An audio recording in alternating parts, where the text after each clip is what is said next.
जय गिरिराज, जय आदिनाथ। जिंदगी ना केवल जीने का बहाना है, जिंदगी ना केवल जीने का बहाना है, जिंदगी ना केवल सांसों का खजाना है। जिंदगी तो सिंदूर है पूर्व दिशा का, जिंदगी का काम तो साधना का सूरज उगाना है, साधना का सूरज उगाना है। भगवान महावीर स्वामी ने बार परशुराम के बीच में समव शरण में मनुआ तमेव सक्षम करके और मनुष्य जन्म की महत्ता बताई।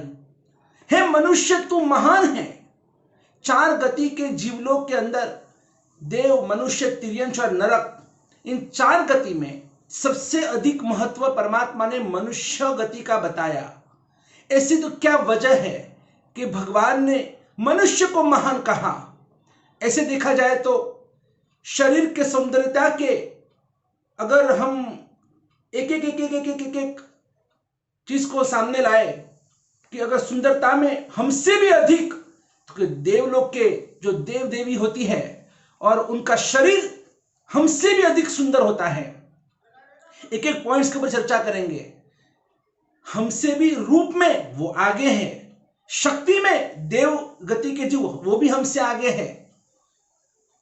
अगर हम रोग की बात करें, बीमारी की बात करें, तो हमारा शरीर तो पूरा रोग का घर है। लेकिन देवताओं के शरीर में कभी रोग बीमारी होती ही नहीं है। उन्हें कोई ये कोरोना वोरोना, मलेरिया, टाइफाइड, कभी भी उन्हें कोई रोग का स्पर्श नहीं हो सकता है। इसलिए उस पॉइंट के लिए भी हम ज्यादा मार्क्स दे सकते हैं कि वो हमसे और भी सुखी है। शक्ति में आगे, रूप में आगे, सौंदर्यता में आगे, इन सब में वो हमसे आगे है। वो चाहे तो कितने हजारों लाखों रूप कर सकते हैं। हम तो एक ही रूप लेकर बैठे हैं, भले फिर भी अंदर हम अलग और बाहर अलग, एक माया प्रपंच करते हुए अलग है। लेकिन एक शरीर का रूप जिसे वैक्रिय शरीर कहते हैं, तो उसमें भी देवता हमसे आगे है। तो भी भगवान ने देवताओं को महान नहीं कहा और हम मनुष्य को महान कहा। अरे पशु की और मनुष्य के अगर दोनों के शरीर की भी तुलना करें ना, तो भी मनुष्य से भी पशु का शरीर वो हमसे भी अच्छा है। कैसे? तो कि देखो, भले पशु तो पशु है, मनुष्य मनुष्य, फिर भी देखो पशु अगर कुछ भी खाता है ना, वो वैश खाता है और वैश देता है। अब गाय की बात करें, देखिए वो गाय क्या खाती है? घास। और घास खाने के बाद वो क्या देती है? कि दूध देती है। वो वैश खाती है और वैश देती है। और हम मनुष्य का शरीर कैसा है? हम चाहे कितने भी मेवा मिठाई खाए, हम कितना भी अच्छे से अच्छा फरसान खाए, अच्छे से अच्छे हम कुछ भी जो भी खाने जैसी जितनी भी चीजें हैं, सब खाने के बाद भी बेस्ट टू बेस्ट खाते हैं। और उस बेस्ट का क्या होता है हम सभी को पता है। बेस्ट से वेस्ट हो जाता है, कुछ काम का नहीं होता है। एक कहावत है, हाथी जीवे तो लाखनो अने मरे तो 1.25 लाखनो। पशु जिंदा रहते हैं, उनके शरीर की जो वैल्यू होती है ना, और उससे भी ज्यादा उनके मरने के बाद उनके शरीर की वैल्यू गिनी जाती है। जबकि हम मनुष्य, हम भले आज हमारे शरीर की कितनी भी कीमत क्यों हम आंकते ना हो, लेकिन मरने के बाद जो हमारी जो राख होती है ना, राख, वो राख की कीमत 1 रुपए भी नहीं मिलता है। हमारी राख की कोई वैल्यू है ही नहीं। यानी तो भी परमात्मा ने मनुआ तमेव सक्षम है, मनुष्य तू महान है। हर तरह से भगवान ने मनुष्य की ही गुण गाए। ऐसी तो कौन सी वजह है? आप कहेंगे कि नहीं मनुष्य साधना कर सकते। साधना कौन सी साधना? हमसे तो पशु अच्छे हैं। आपने कभी भी आपने देखा कि किसी पशु ने आत्महत्या की? हमारे यहाँ तो इतना मनुष्य जन्म सुंदर मिलने के बाद भी थोड़ा बहुत कुछ हो जाता है, तुरंत हम आत्महत्या कर लेते हैं। कभी किसी कबूतर ने पंखे से लटक कर अपनी जान दे दी, या कभी किसी कुत्ते ने सुसाइड कर दिया ट्रेन के पटरी के ऊपर जाकर। आपको कभी ऐसा कभी देखने को नहीं मिलेगा। लेकिन मनुष्य तो थोड़ी थोड़ी बातों में नाराज हो जाता है और कुछ ना कुछ गलत अलग सरफ सोच लेता है। तो पशु, सच में कहता हूं कि इस दुनिया के अंदर अब 4 गति में देवता तो ऊपर देवलोक में रहते हैं, नरक गति के जो नरक में रहते हैं, लेकिन साथ में कौन रहते हैं? तो मनुष्य और तिर्यंश, ये दोनों एक साथ में इस पृथ्वी के ऊपर रहते हैं। और अगर किसी ने आपको बोल दिया, पूछा, किसी बच्चे ने आपको अगर सवाल पूछा कि what is the difference between human beings and animals, इन दोनों के बीच में फर्क क्या है, पशु किसको कहते हैं और मनुष्य किसको कहते हैं, तो हमारे पास जवाब क्या है? कोई बोलेगा कि भाई जिसको सिंग होते हैं वो पशु सिंग नहीं होते, तो मनुष्य। ऐसा भी जरूरी नहीं है हर पशु और हर पक्षी को सिंग होते ही है, ऐसे भी जरूरी नहीं है। तो जिसको पूंछ होती है वो पशु और जिसको पूंछ नहीं है वो मनुष्य। अरे ठीक है, पशु को पूंछ है तो मनुष्य को मूंछ है, तो इसका मतलब ये कोई बड़ा फर्क नहीं है। तो फिर दोनों के बीच में ऐसा कौन सा डिफरेंस है? हाँ ठीक है, आप बोलेंगे पशु को बोलना नहीं आता है, मनुष्य को बोलना आता है। देखो, पशु की भी एक भाषा होती है, हमें वो भाषा समझ में नहीं आती है और इसलिए हम कहते हैं पशु तो अबोल जीव है। वो अबोल नहीं है। बेइंद्रिय से ऊपर जितने भी जीव है उन सभी को भाषा वर्गना है, वो सब बोल सकते हैं। बेइंद्रिय, तेंद्रिय, चौरिंद्रिय, पंचेंद्रिय, हर जीव को, जिसको जीव है, बेइंद्रिय जीव बोले तो उसको जीव होती ही है, और सब आगे के ऊपर के सभी जीवों को तो सबको जीव मिली है, लेकिन हमें उनकी भाषा समझ में नहीं आती। कौवे की भी भाषा होती है, कबूतर की भाषा होती है, वो जो स्पैरो होती है उसकी भी भाषा होती है, कुत्ते की भी भाषा होती है, हाथी की भी भाषा होती है, गाय की भी भाषा होती है। सभी पशु पक्षियों की अपनी अपनी भाषा होती है, लेकिन हमें वो समझ में नहीं आती। हम क्या बोलते हैं, ये बेचारे अबोल जीव है। ऐसा नहीं बोल सकते, उनको अबोल नहीं कह सकते हैं। अगर किसी को कन्नड़ नहीं आती, वो कन्नड़ में बोल रहा है, वो उर्दू में बोल रहा है, अगर कोई अलग भाषा में बोल रहा है, तेलुगु में बोल रहा है, हम बोले कि ये अबोल जीव है, क्योंकि हमको भाषा समझ में नहीं आती है। इसका मतलब ऐसा नहीं है, पशु को भी बोलना आता है। और आपने तो महाराष्ट्र में सुना ही होगा कि वो जो एक भैंस थी, भैंस, और भैंस ज्ञानेश्वर के श्लोक बोल गई थी, ज्ञानेश्वरी के श्लोक। तो पशु को भी बोलना आता है। और मैं कहता हूं अगर समझो कि उसको हमारी तरह बोलना नहीं आता है, तो वो एडवांटेज है डिसएडवांटेज, आप बताइए। एडवांटेज है। हमारे जैसे अगर पशु बोलने लगे ना तो क्या हालत होगी। क्योंकि मैंने कई तबेलों में देखा है कि एक तबेले के अंदर है ना, एक तबेला होता है ना, तो एक तबेले के अंदर, हम बॉम्बे में चौमासा किया था और वहां पर हमने बहुत सारे तबेले देखे। हमारे उपाशय के बाजू में, मलाड के अंदर तो उपाशय के बाजू में तबेला है। तो मैंने कई बार वो मार्क किया, जब हम वहां पर जाते थे तो मैंने देखा कि एक तबेले में 200 भैंस साथ में रहती है। लेकिन क्या करती है पूरे दिनों भैंस, मैंने कई बार गौर किया, वो उठती है, बैठती है, इधर उधर देखते रहती है, ऐसे खड़े खड़े सो जाती है, खाती रहती है, बस यही उनका टाइम पास। क्या हमारे पास तो टाइम पास करने के लिए बहुत कुछ है।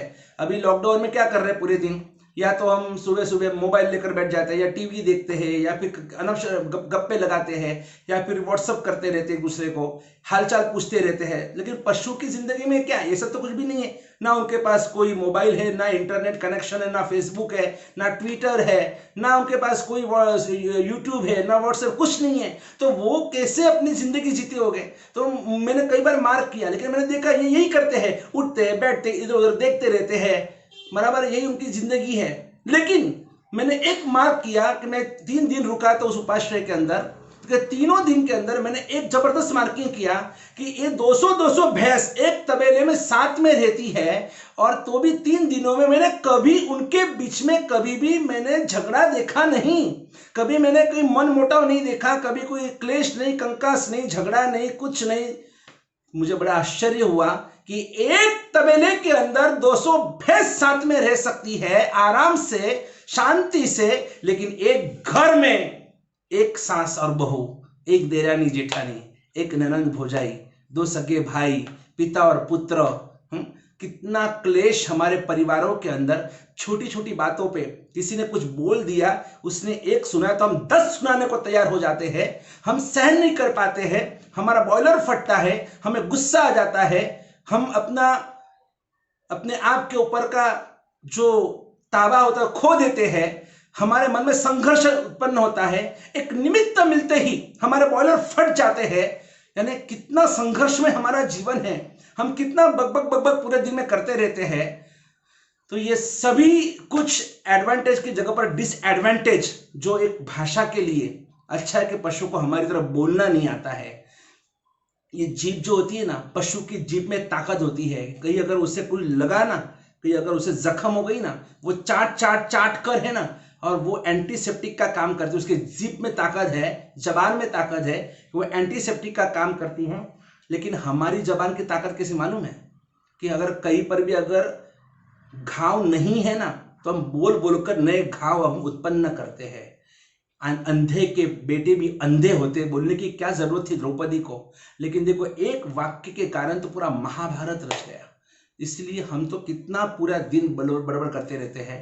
यानी अच्छा है कि पशु को हमारी तरफ बोलना नहीं आता है। और क्या फर्क है बोलिए, ह्यूमन बीइंग एंड एनिमल्स दोनों के बीच में फर्क क्या है? आप कहेंगे महाराज साहब जी हमारे पास बुद्धि है, पशु के पास बुद्धि नहीं है। हाँ, ये बात आपका तर्क सही है कि हमारे पास बुद्धि है, उनके पास बुद्धि नहीं है। फिर भी मैं आपको चैलेंज देकर कहता हूं कि हम बुद्धिशाली होते हुए भी, हमारे पास बुद्धि होते हुए भी, हम भी कहीं ना कहीं उस पशु के शरणागति स्वीकारते हैं जहां हमारी बुद्धि भी फेल हो जाती है ना, और वहां पर हम उसका शरण, इस पशु का शरण लेते हैं।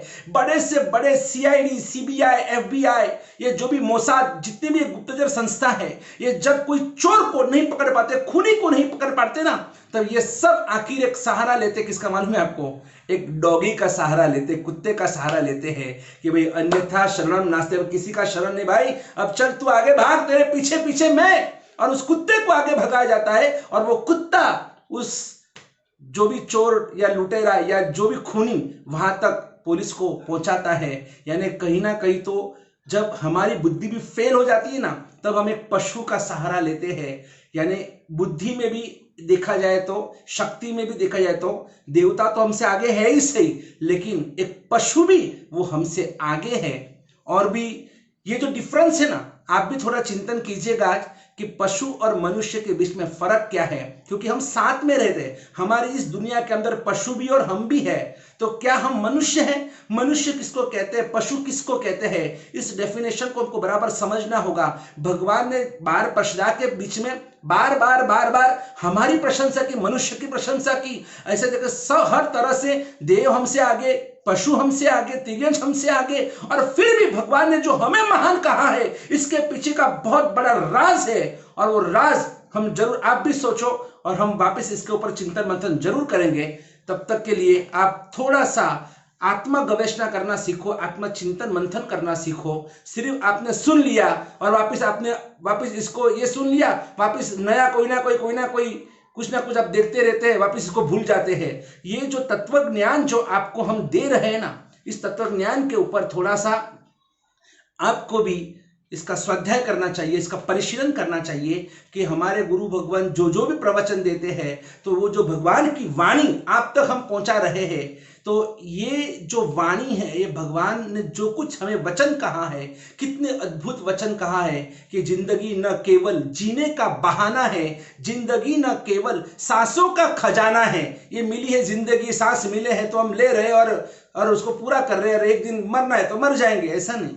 जिंदगी का काम तो साधना का सूरज उगाना है। हमें कोई ऐसी अद्भुत साधना में जुड़ना है, और तो ही हमारा मनुष्य जीवन सफल होगा, तो ही आप परम भक्त बन सकते हैं। बस आप देव गुरु के परम भक्त बनिए, आप देश भक्त बनिए, आप पर्यावरण भक्त बनिए, आप सभी मानवता के भक्त बनिए। यही हमारे आपको अंतर के अनंत अनंत आशीर्वाद है।